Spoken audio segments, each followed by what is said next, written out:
Assalamualaikum warahmatullahi wabarakatuh. Sahabat Nusantara yang dirahmati Allah. Di cerita kali ini, kita akan kembali membahas kasus atau kisah nyata yang terjadi di Indonesia. Meja kecil penuh jarum suntik. Dua pria berpakaian dokter berdiri di sana. Salah satunya berkata dingin, dalam bahasa Inggris. "We check blood today. No pain. Just sit." Mbak Ayu diam saja. "Patuh." Lengan kirinya disodorkan. Darah diambil. Lalu, tanpa banyak penjelasan, dia diminta berbaring.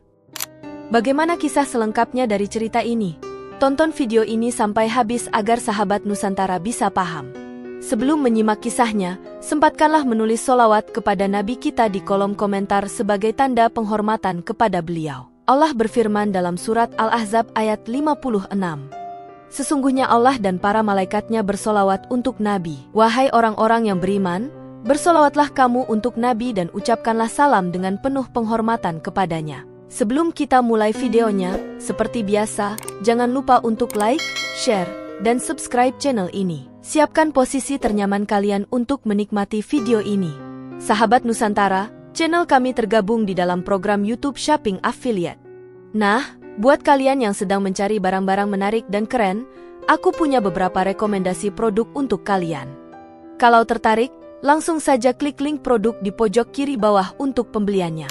Baiklah, sekarang, mari kita bahas. Di sebuah gang kecil di pinggiran Banten, hidup berjalan lambat. Suara knalpot motor yang berisik dan teriakan anak-anak yang bermain jadi latar keseharian yang tak pernah berubah. Di salah satu rumah petak berdinding triplek itu, Ayu duduk diam di pojok kamar. Matanya terpaku ke layar ponsel retak, satu-satunya harta berharga hasil dari jahit-menjahit di tetangga. Usianya baru 24 tahun, tapi hidupnya sudah akrab dengan rasa lelah dan kecewa. Di dapur kecil, ibunya, Bu Leni, mengaduk sayur bening seadanya. Sementara ayahnya, Pak Komar, duduk di depan rumah, memandang kosong ke jalan. Sudah hampir 3 bulan, tak ada satupun panggilan kerja sebagai kuli bangunan.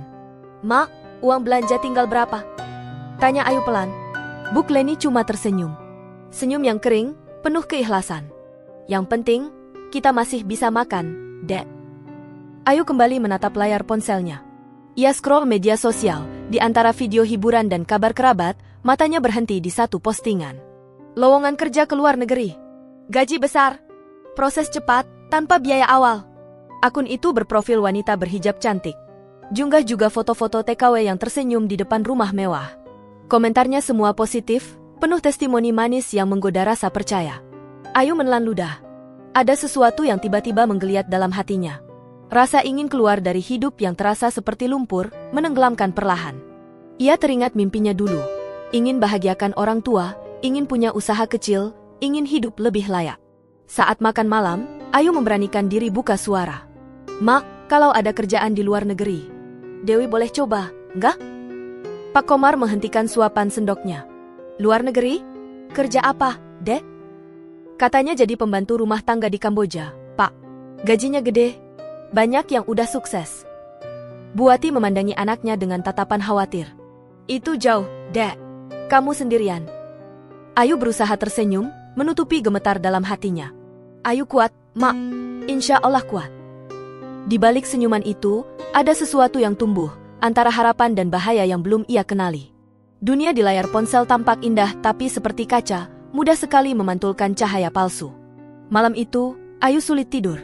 Dalam pikirannya, ia sudah membayangkan, bekerja di negeri orang, mengirim uang, membelikan motor buat ayah, memperbaiki rumah reot mereka. Ia tidak tahu, dari sinilah segalanya bermula. Dari satu klik menuju lubang yang dalam dan gelap. 2 hari kemudian, Ayu akhirnya mengirim pesan ke nomor yang tertera di postingan. Jari-jarinya gemetar waktu menekan tombol, kirim. Tak butuh waktu lama, balasan masuk. "Halo Mbak Ayu, makasih sudah tertarik ya. Kami bisa bantu proses kerja ke Kamboja, aman, legal, tanpa biaya. Gaji 8 juta ke atas. Kalau mau cepat, tinggal kirim data diri dan foto KTP ya." Balasannya ramah banget, terlalu ramah. Seperti sambutan manis buat mangsa yang sudah mendekat ke jebakan. Tapi buat Ayu, pesan itu seperti cahaya kecil di lorong hidup yang gelap. Hari-hari berikutnya, Ayu mulai intens chat dengan seorang perempuan yang mengaku bernama Mbak Niken. Mbak Niken memperkenalkan diri sebagai agen resmi yang sudah bantu ratusan TKW sukses. Suaranya ramah saat akhirnya mereka teleponan. Dialeknya khas Indonesia Timur, hangat dan penuh semangat. Saya juga dulu kerja di luar negeri, Mbak. Sekarang alhamdulillah punya agen sendiri. Banyak adik-adik kita yang bisa bangun rumah, beli motor. Kamu juga pasti bisa. Kata-katanya menusuk ke hati Ayu. Bahkan orang tuanya sendiri sempat ragu saat ia bilang ingin kerja ke luar negeri. Tapi suara dari ujung telepon itu, yang bahkan belum pernah ia lihat wajahnya, terasa seperti harapan baru. Malam itu, Ayu mengisi formulir online. Ia kirim data pribadi, KTP, KK, bahkan pas foto. Semuanya terasa gampang, terlalu gampang. Beberapa hari kemudian, pesan baru masuk. Mbak Ayu, selamat ya. Minggu depan sudah bisa berangkat. Nggak usah bayar apa-apa. Tiket dan akomodasi ditanggung. Tinggal datang ke Jakarta ketemu tim kita. Mendengar kabar itu, Bu Leni makin cemas. Kok bisa cepat banget, Dek? Kamu yakin udah tahu majikan siapa? Rumahnya di mana? Katanya majikan orang Indonesia juga, Mak. Rumah modern, gede. Gajinya besar. Pak Komar hanya diam. Tatapannya kosong. Seperti memendam rasa takut yang sulit ia ucapkan. Sorot mata Bu Leni penuh, seolah ingin berkata banyak, tapi malam itu, beliau hanya diam, memandang anaknya. Tidak ada kata-kata panjang, hanya semangat yang diam-diam mengalir dari tatapan. Mbak Ayu, malam sebelum keberangkatan, mengemasi pakaian seadanya ke dalam koper kecil. Ia menyelipkan sebuah catatan untuk dirinya sendiri. Apapun yang terjadi, jangan menyerah. Kamu pergi demi masa depan. Demi orang-orang yang kamu sayangi. Tanpa disadari, di balik persiapan yang sederhana itu, ada jaringan gelap yang sudah menunggu. Tak ada visa kerja.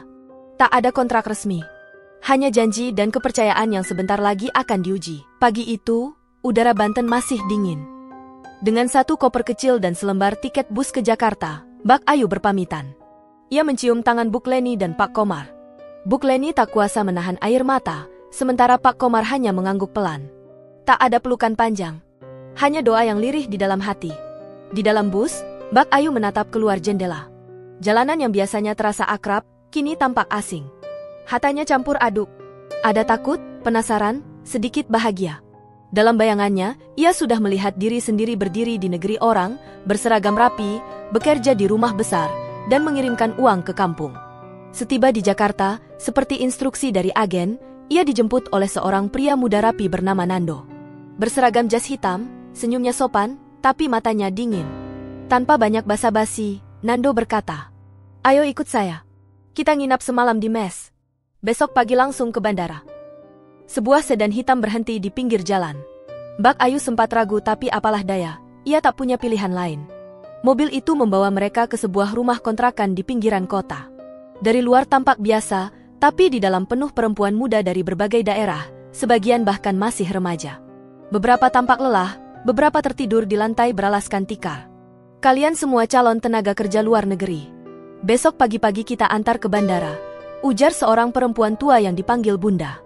Malam itu, Mbak Ayu berbagi kasur tipis dengan dua gadis dari Jawa Tengah. Sambil berbisik, mereka bertukar cerita. Ternyata sebagian besar dari mereka bahkan tak tahu pasti akan bekerja di mana. Yang mereka tahu, hanya gaji besar, hidup baru. Keesokan paginya, mobil travel sudah menunggu. Anehnya, mereka tidak diberikan tiket fisik. Semua diurus oleh tim. Paspor baru dibagikan mendadak. Saat Mbak Ayu melihat paspornya, hatinya berdegup. Namanya bukan nama aslinya. Ada rasa takut yang perlahan muncul, tapi cepat-cepat ia tepis. "Nggak apa-apa.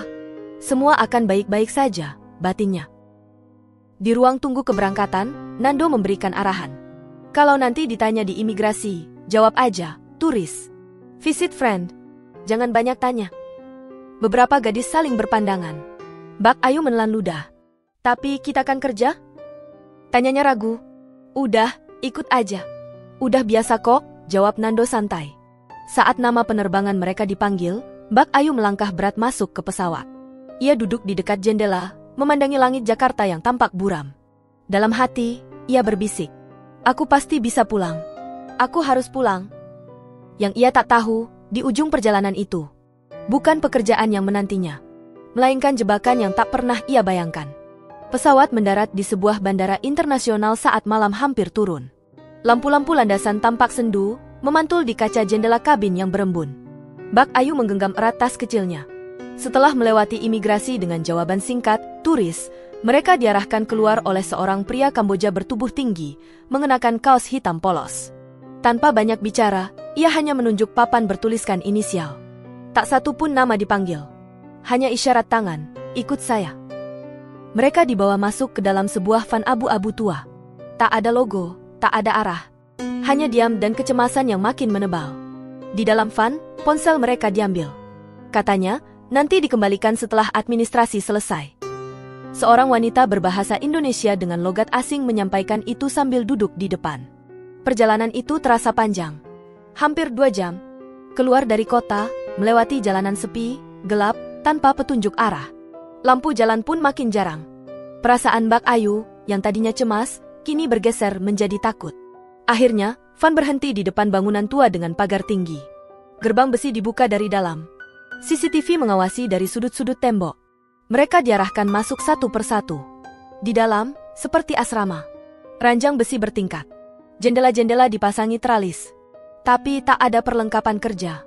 Tak ada tanda-tanda mereka akan menjadi pekerja rumah tangga. Yang ada, hanyalah rasa mencekam. Dan di sanalah, mimpi Mbak Ayu baru benar-benar diuji. Seorang wanita berambut pendek dengan kacamata tebal masuk ke ruangan. Logat bicaranya asing, jelas bukan orang Indonesia. Dia memperkenalkan diri sebagai Suster Meike. Dengan clipboard di tangan, dia memeriksa satu persatu gadis di sana, mencatat, memeriksa, tanpa banyak bicara. Sesekali, pintu terbuka. Orang-orang masuk membawa peralatan medis. Ada yang diambil darahnya. Ada yang disuruh buka baju untuk pemeriksaan. Semuanya dilakukan dengan dalih, ini prosedur standar, biar kalian sehat sebelum mulai kerja. Mbak Ayu merasa panik, tapi dia, juga yang lain, tak berani melawan. Malam itu, Ayu tidur dalam ketakutan. Dia berbagi ranjang dengan seorang gadis asing yang sebelum tidur hanya sempat berbisik. Aku pikir ini cuma kerja rumah tangga. Tapi tempat ini aneh. Mbak Ayu memeluk tas kecilnya erat-erat. Ponsel? Sudah disita. Koneksi keluar? Terputus. Yang terdengar hanya suara angin menggoyangkan jeruji besi jendela. Untuk pertama kalinya, Mbak Ayu merasa dia benar-benar terkurung di negeri orang. Dalam sistem yang tak bisa ia lawan. Pagi-pagi di penampungan itu selalu sama. Tak pernah ada sinar matahari. Hanya lampu neon putih, menyala sepanjang hari. Mbak Ayu mulai kehilangan rasa waktu. Tak ada jam, tak ada jendela, tak ada ponsel. Setiap hari, mereka dikumpulkan di aula sempit. Suster Meike datang membawa daftar nama. Beberapa gadis dipanggil, dibawa ke ruangan belakang. Mbak Ayu belum pernah dipanggil. Sampai akhirnya, hari itu namanya disebut. Ayu, ikut saya. Langkahnya berat. Ruangan belakang itu bau obat menyengat. Ada ranjang periksa, alat tensi, meja kecil penuh jarum suntik. 2 pria berpakaian dokter berdiri di sana. Salah satunya berkata dingin, dalam bahasa Inggris. We check blood today. No pain. Just sit. Mbak Ayu diam saja. Patuh. Lengan kirinya disodorkan. Darah diambil. Lalu, tanpa banyak penjelasan, dia diminta berbaring. Sebuah alat ultrasonografi digerakkan di perutnya. Di layar, bayangan organ dalamnya muncul. Very good condition, gumam salah satu dokter. Kidney clear, liver nice. Mbak Ayu tak mengerti. Tapi kata-kata itu terngiang-ngiang di kepalanya. Sampai malam tiba. Dalam ketakutan, ia bertanya pelan pada teman sekamarnya, Raisa. Raisa, kamu tahu ini semua buat apa? Raisa lama terdiam. Matanya kosong menatap langit-langit. Lalu dengan suara pelan, ia berbisik. Aku dengar ada yang dibawa ke rumah sakit. Tapi bukan buat kerja. Aku curiga, Ayu mereka jual organ kita. Mbak Ayu tercekat.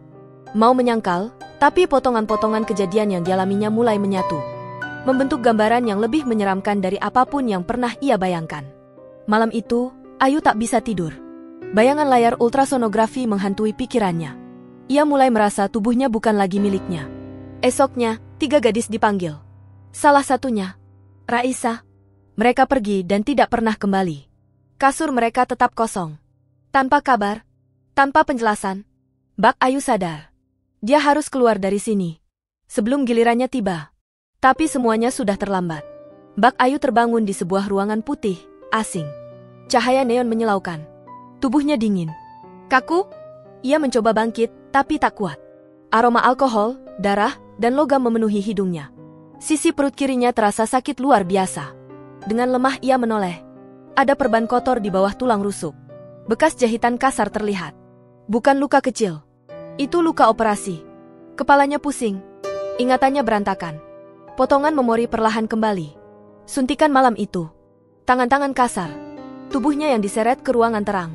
Suara alat-alat medis. Lalu semuanya gelap. Ginjal kirinya sudah hilang.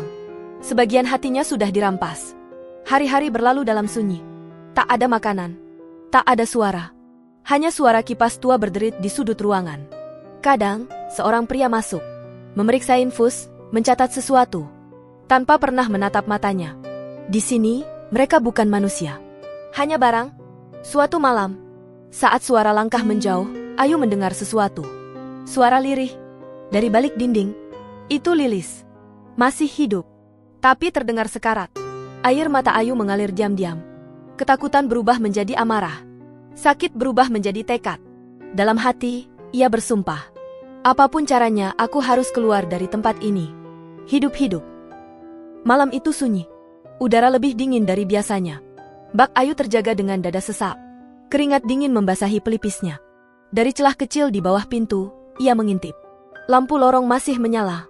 Tapi, tidak ada suara langkah kaki. Dengan napas tertahan, ia menajamkan telinga. Mungkin malam ini adalah kesempatan terakhirnya. Tak ada suara. Tak ada obrolan, tak ada teriakan, bahkan suara roda troli logam pun lenyap. Yang terdengar hanyalah dengkuran berat dari penjaga yang terlelap. Itu, satu-satunya kesempatan yang Bak Ayu punya. Dengan tubuh masih lemah dan rasa nyeri yang terus menjalar di sisi perutnya, Bak Ayu perlahan bangkit dari ranjang. Kakinya gemetar, goyah, tapi kali ini ia tidak jatuh.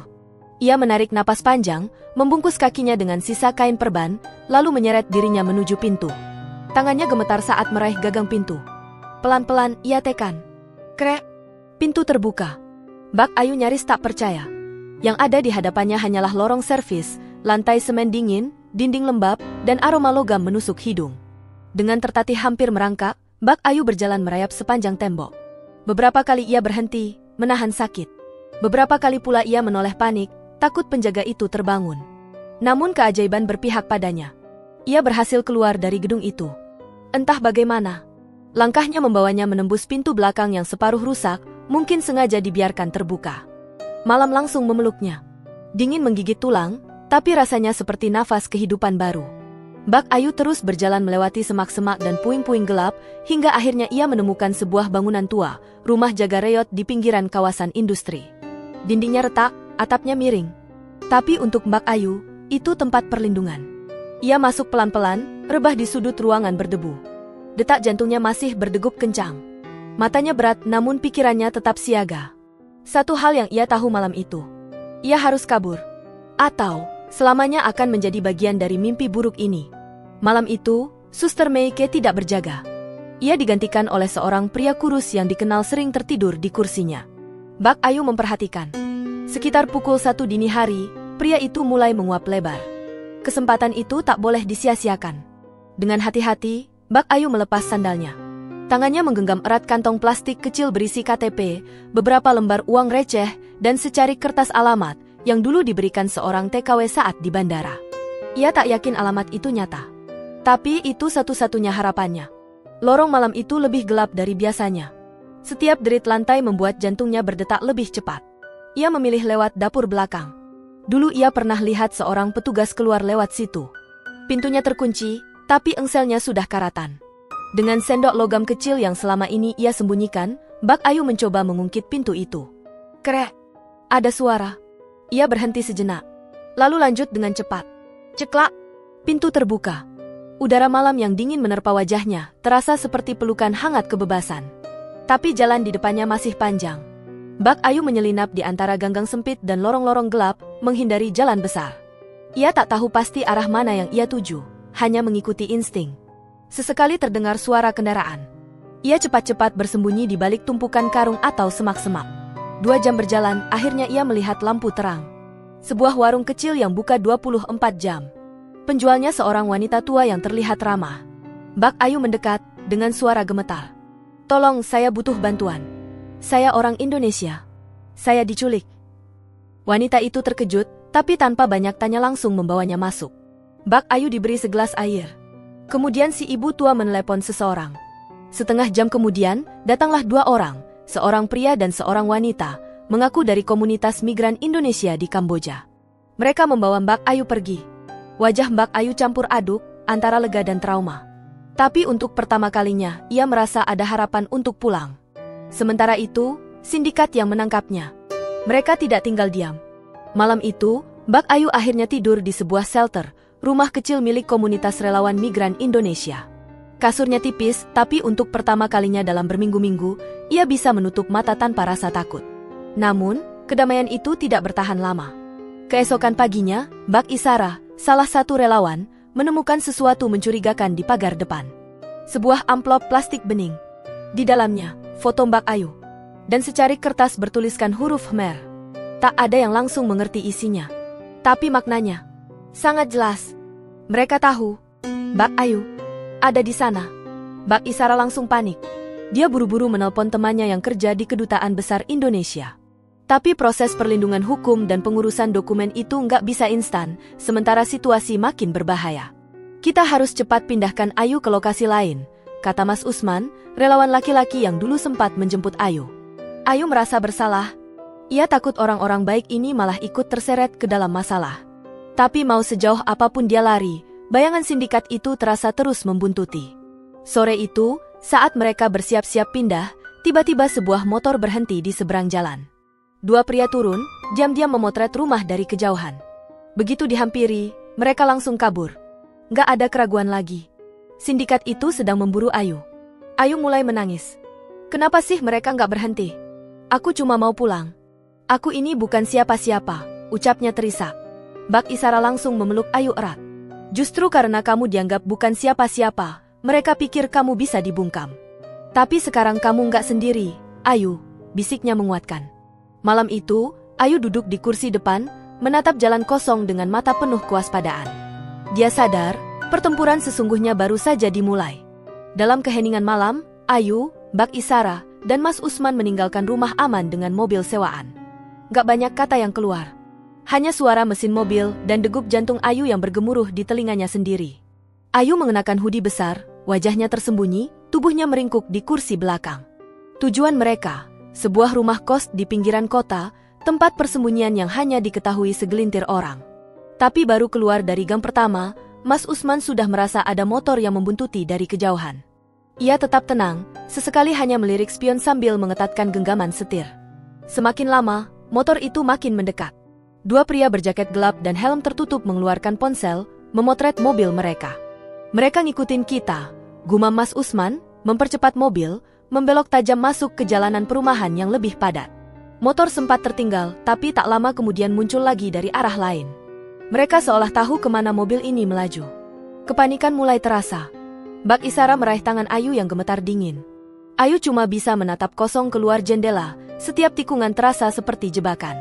Akhirnya, Mas Usman memutuskan berhenti di sebuah warung kecil, berpura-pura belanja. Dia menyuruh Ayu dan Mbak Isara masuk lebih dulu. Dari dalam warung, Ayu melihat motor itu berhenti di ujung jalan. Salah satu pria turun, berbicara lewat telepon, lalu mulai berjalan ke arah mereka. Panik, Mbak Isara menarik Ayu ke belakang rak barang. Tapi ruangan warung terlalu sempit. Pria itu nyaris bertatapan langsung dengan Ayu. Saat itu juga, Mas Usman muncul dari belakang dan menyodorkan tongkat kayu ke bahu pria itu. Pria tersebut jatuh tersungkur. Keributan pecah. Pemilik warung berteriak, orang-orang berdatangan. Pria itu langsung kabur. Motornya tancap gas, menghilang di tikungan. Tapi Ayu sudah tak sanggup berdiri. Ketakutan membuat kakinya lemas. Beberapa menit kemudian, mereka kembali masuk mobil. Tempat yang seharusnya aman, kini berubah jadi arena pengejaran. Kita nggak bisa lagi main bertahan, kata Mas Usman dengan nada serius. Kita harus buka suara, biar dunia tahu. Hari berikutnya, mereka tiba di lokasi persembunyian baru, sebuah rumah tua di pinggiran Phnom Penh. Jauh dari keramaian, sinyal pun hampir nggak ada. Tapi buat Ayu, tempat ini terasa seperti benteng terakhir, titik antara akhir atau awal dari segalanya. Mas Usman membuka laptop tuanya. Ia memutar rekaman suara yang pernah Ayu rekam diam-diam di rumah sindikat. Suara seorang pria dengan logat asing terdengar mengancam, memerintah para dokter bayangan untuk menyiapkan ruang operasi. Ini bisa jadi bukti penting, ujar Mas Usman. Mereka segera mengirim rekaman dan beberapa data lainnya ke organisasi HAM internasional melalui koneksi Wi-Fi dari kafe kecil terdekat. Ayu menatap layar laptop. Ia melihat foto-foto korban lain yang sudah berhasil diselamatkan. Wajah-wajah yang dulu pernah ia lihat di tempat penampungan sindikat. Sementara itu, Mbak Isara menghubungi seorang jurnalis investigasi asal Indonesia yang sedang meliput kasus TKI ilegal. Setelah mendengar kisah Ayu, jurnalis itu memutuskan untuk segera terbang ke Kamboja. Tapi mereka butuh waktu 2 hari untuk bisa bertemu. Kita nggak bisa cuma diam nunggu, kata Ayu, suaranya masih bergetar tapi kini penuh tekad. Untuk pertama kalinya, Ayu berani berdiri. Dengan kamera kecil dan penerangan seadanya, ia mulai merekam kesaksiannya sendiri, tentang awal keberangkatannya, penipuan, ancaman, operasi paksa dan bagaimana ia bisa melarikan diri dari neraka itu. Air mata Mbak Ayu jatuh di tengah rekaman, tapi ia terus berbicara. Aku bukan cuma mau selamat. Aku mau mereka dihentikan. Aku mau yang lain jangan sampai ngalamin ini. Di saat yang sama, jaringan sindikat itu mulai curiga. Mereka mencium ada yang membocorkan informasi. Nama Mbak Ayu muncul di email anonim yang dikirim ke LSM. Waktu mereka hampir habis. Tapi kali ini, Mbak Ayu nggak lagi sembunyi. Untuk pertama kalinya, dia melawan, dengan suara, bukan dengan pelarian. Malam itu hujan turun deras. Dengan ditemani Mbak Isara dan Mas Usman, Mbak Ayu tiba di sebuah rumah makan kecil, tersembunyi di sudut sepi daerah Banten. Di pojok ruangan, duduk seorang pria paruh baya dengan kamera dan ransel lusuh. Ia berdiri, memperkenalkan diri. Nama saya Pak Kumar, katanya, dengan suara ramah namun penuh ketegasan. Wajahnya kelihatan lelah, tapi matanya tajam, memancarkan simpati. Ia tidak langsung menyalakan kameranya. Ia duduk, mendengarkan Mbak Ayu bercerita, dari awal, sampai detik ini. 2 jam berlalu, barulah kamera dinyalakan. Tanpa naskah, tanpa arahan. Hanya Mbak Ayu dan kebenarannya. Di saat yang sama, Mas Usman menerima pesan dari temannya di LSM Internasional. Ada penggerebekan besar-besaran dalam waktu dekat. Tapi kita butuh bukti visual. Lokasi sindikat itu. Artinya, ada yang harus kembali ke sarang itu. Semua mata berpaling ke Mbak Ayu. Suasana jadi sunyi. Tapi bukan karena takut. Mereka tahu, cuma Mbak Ayu yang bisa membawa bukti itu. Kalau dengan itu bisa menyelamatkan yang lain. Aku siap, bisik Mbak Ayu. Tangannya gemetar. Tapi wajahnya sudah bulat tak ragu lagi. Beberapa hari kemudian, dengan kamera tersembunyi dan mikrofon kecil, Mbak Ayu disamarkan sebagai calon pekerja baru. Mereka berhasil masuk ke salah satu titik transit sindikat, bukan rumah operasi utama, tapi cukup dekat. Di sana, Mbak Ayu melihat pemandangan yang menghantam hatinya. Gadis-gadis muda, wajah-wajah kebingungan, wajah-wajah yang dulu mirip dirinya. Dengan cepat, ia merekam percakapan 2 pria bertubuh besar. Mereka membahas jadwal pengambilan organ dan kedatangan dokter asing. Misi hanya berlangsung 15 menit. Salah satu pria mulai curiga. Mbak Ayu langsung keluar, menghubungi Mas Usman yang sudah siaga di kendaraan. Mereka kabur, membawa rekaman berharga yang bisa menghancurkan sindikat itu. Beberapa hari kemudian, dunia menyaksikan penggerebekan internasional. LSM, aparat Kamboja, hingga media global turun tangan. Rumah-rumah operasi digerebek. Puluhan korban berhasil diselamatkan. Sebagian pelaku tertangkap, sebagian lain melarikan diri. Mbak Ayu menyaksikan semuanya dari layar kecil di rumah aman. Tangisnya pecah. Bukan karena takut, tapi karena akhirnya pintu itu terbuka. Bukan hanya untuknya, tapi untuk semua yang pernah terkunci dalam kegelapan. Beberapa hari setelah penggerebekan, Mbak Ayu duduk di ruang kecil kantor LSM. Di depannya, tumpukan berkas dan foto-foto korban lainnya. Ada yang masih belum bisa bicara. Ada yang trauma berat. Bahkan ada yang tidak tahu negara asalnya. Luka di tubuh Mbak Ayu kadang masih terasa. Bekas sayatan itu seolah tubuhnya sendiri mengingatkan bahwa dulu ia pernah diperlakukan seperti barang. Tapi sekarang, dia bukan lagi korban yang diam. Dia ikut dalam sesi konseling. Ikut pelatihan. Di ruang itu, ia bertemu penyintas lain, dari Myanmar, Vietnam, Filipina. Semua membawa luka, tapi juga semangat yang perlahan hidup lagi. Mbak Hesti, seorang mentor dari Indonesia, mengajak Mbak Ayu untuk mulai berani bicara. Awalnya hanya mendengar, lalu perlahan ikut berdiri, ikut bersuara. Di sela-sela aktivitas itu, Mas Usman membawa kabar. Salah satu pelaku besar akhirnya ditangkap di perbatasan. Tapi masih ada 2 nama besar yang belum tersentuh.